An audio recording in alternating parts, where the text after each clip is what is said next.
Chairman हे माझ्या माहेरचे आहेत, कागलचे आहेत, माझ्या लहान भावाप्रमाणे आहेत आणि त्यांचं नेहमीच चेअरमन झाल्यापासून मला सहकार्य आहे, त्याबद्दल मी नाकारणार नाही.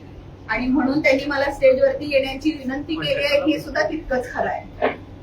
पण जसं मी सांगितलं की काही प्रश्न अजून अनुत्तरित आहेत, काही गोष्टी अजून आमच्यामध्ये घडलेल्या नाही आहेत. त्यामुळं मला असं वाटतंय की ते अगदीच नवखे असल्यामुळे त्यांना अजून थोडंसं काम करण्याची संधी द्यावी. ज्या काही सुधारणा करायच्या आहेत, सत्तेत नसताना विरोध करणं सोपं आहे, सत्तेत असताना लोकांचे प्रश्न सोडवण्यावरती भर द्यायचा असतो या मताची मी आहे. जर आज आम्ही महायुतीचा घटक आहे तर जे माझ्या सभासदांचे प्रश्न आहेत, जे माझ्या लोकांचे प्रश्न आहेत, गोकुळच्या हिताचे जे प्रश्न आहेत ते सोडवण्यावरती आम्ही जास्तीत जास्त इथून पुढे भर देऊ. त्यांना नेहमीच माझं सहकार्य राहील, कारण त्यांची भूमिका तशी सहकार्याची आहे.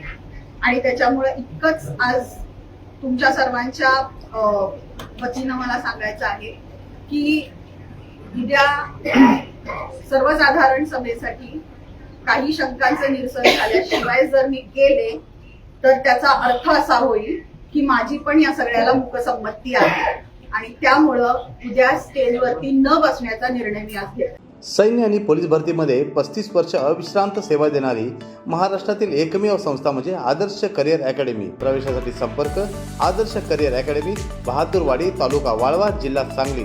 मोबाईल क्रमांक 91 58 66 89 89 आणि 99 60 88 88 33.